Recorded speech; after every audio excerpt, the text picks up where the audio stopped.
اور اس کے لیے اس کی وجہ سے آپ کے جو جرنل ہے اس کی ویلیو بڑھے گی، اس میں کم نہیں ہوگی بلکہ بہت زیادہ بڑھے گی.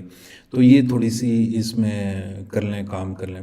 اچھا، جو اسکوپس اور اس طرح کی جو انڈیکسنگ سروسز ہیں، وہ پیپر ورک جو آپ کا جو ڈاکومنٹیشن ہے نا، اس پہ بہت زیادہ توجہ دیتے ہیں. آپ ایک اور چیز جو بہت امپورٹنٹ ہے وہ یہ ہے کہ جو پریڈیٹری انڈیکسز ہیں، انڈیکسنگ سروسز ہیں، ان سے آپ بچیں. بہت ساری انڈیکسنگ سروسز ہیں جو پریڈیٹری ہیں اور وہ گرے لسٹ میں آئی ہوئی ہیں.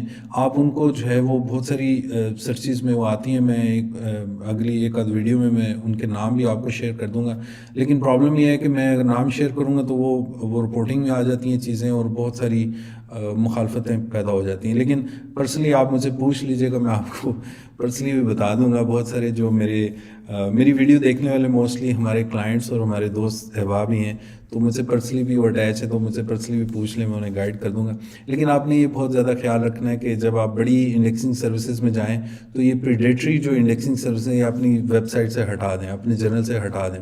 اگر ان میں آپ رجسٹرڈ ہو بھی چکے ہیں، چلیں مسٹیکنلی آپ چلے بھی گئے اور ادھر سے آپ اپنا نام ریموو نہیں بھی کر پاتے، تو کم از کم ایک چیز سے آپ بچ سکتے ہیں کہ آپ اپنی جو مین پیج ہے اس میں آپ اس کا ذکر تک نہ کریں.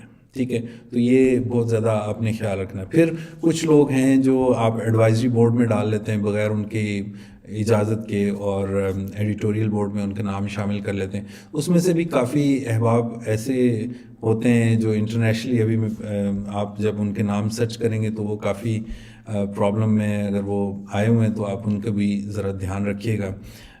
پروفیسر حضرات ایسے ہیں جو کہ بہت زیادہ مارکیٹ میں ان کا نام خراب ہے، تو ایسے حضرات سے آپ نے بچنا ہے. ان کا نام اپنے جرنل میں کسی بھی لیول پہ آپ نے وہ نہیں استعمال کرنا.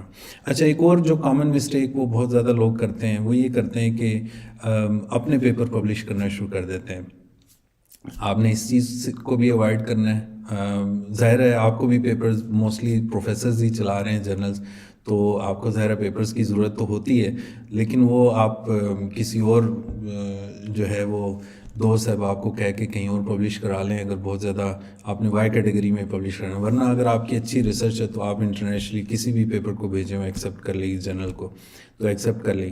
تو آپ نے کوشش یہ کرنا ہے کہ جو ایڈیٹوریل بورڈ ہے یا ایڈوائزری بورڈ ہے اس میں جو جن لوگوں کے نام ہیں ان کے پیپرز نہ پبلش کیجیے گا. یہ میری طرف سے آپ کو ایک گزارش ہے اور ایڈوائس بھی ہے کہ آپ ایسا کریں گے تو آپ کو کانفلکٹ میں انٹرسٹ آ جائے گا اور آپ کو پتہ بھی نہیں چلے گا کہ کسی انڈیکسنگ سروسز نے آپ کے وہ جو کام ہے اس کو ریجیکٹ کیوں کیا ہے. سم ٹائمز وہ اتنی نیٹی گریٹی چیزوں کو دیکھتے ہیں اور وہ اس کو یعنی وہ بیان بھی نہیں کرتے کہ یہ وجہ ہے کہ ہم نے آپ کو جو ہے وہ ریجیکٹ کر دیا ہے. اور ڈاج اور اسکوپس میں ریجیکشن کا یہ پرابلم ہے کہ اگر ایک آدھ دفعہ تو چلو آپ کو کر دیتے ہیں 6 مہینے کے لیے، لیکن جب آپ وہ ریپیٹیڈلی آپ دوبارہ کریں تو ہو سکتا ہے 2 سال کے لیے 3 سال کے لیے آپ کو کہیں جی کہ آپ ہمارے پاس 2 سال کے بعد آئیے گا، 3 سال کے بعد آئیے گا. تو یہ بڑا لمبا ایک ویٹنگ پیریڈ ہوتا ہے جس کو آپ بچا سکتے ہیں چھوٹی چھوٹی جو چیزیں ہیں ان کو اوائڈ کر کے. تو یہ چھوٹی چھوٹی چیزیں ہیں. پھر کچھ پالیسیز ہیں جو میرا اگلا اور میرا خیال ہے لمبی ہو جائے گی ویڈیو میں بہت زیادہ اگر آگے گیا تو پوائنٹ ہے پالیسیز کا. آپ جو پالیسیز ہیں ان کو انشور کریں ڈے 1 سے.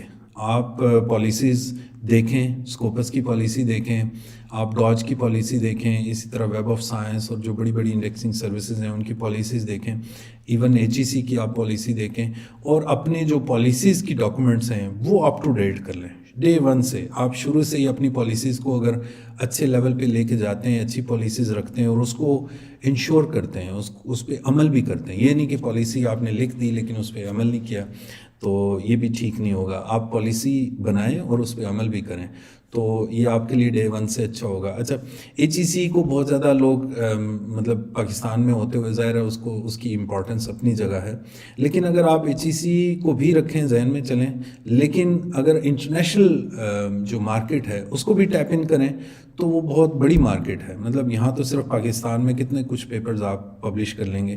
اگر آپ انٹرنیشنل مارکیٹ کو ذہن میں رکھتے ہوئے اور اس کے مطابق اپنی پالیسیز بنا لیں اور انٹرنیشنل مارکیٹ کو ٹارگٹ کریں تو بہت جلدی آپ کا جرنل آگے نکل جاتا ہے.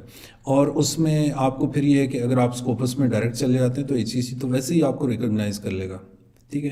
تو اس میں آپ کا کوئی پرابلم نہیں ہے. تو آپ ڈے ون سے اچھی پالیسیز کے ساتھ, اچھی ایتھکس کے ساتھ, ریویورز کو پیسے دے کے اچھے ریویو لے کے اپنی جو اسکروٹنی ہے وہ اچھے طریقے سے کر کے اگر آپ کوالٹی پیپرز پبلش کرنا شروع کر دیں تو میرا خیال ہے کہ بڑے آرام سے آپ ڈاج کیا, اسکوپس کیا, آپ بڑی بڑی اور انڈیکسنگ سروسز ہیں جو اس کے بعد بھی آتی ہیں وہ اگر کریں تو آپ کو انٹرنیشنل جو کلائنٹس ہیں وہ آپ کو یعنی سینکڑوں ڈالر, ہزاروں ڈالرز میں بھی جنرل چارج کریں. ٹھیک ہے, 1000+ تو بے شمار جرنلز میں آپ کو بتا سکتا ہوں جو ہزار ڈالر سے کہیں اوپر چارج کرتے ہیں. وہ ایون میڈیکل کے تو اور ایون جو فزکس کے, کیمسٹری کے, بایو کے کچھ جرنلز ہیں جو 15-20 ہزار ڈالر چارج کرتے ہیں, اور آپ بھی اس لیول پہ جا سکتے ہیں.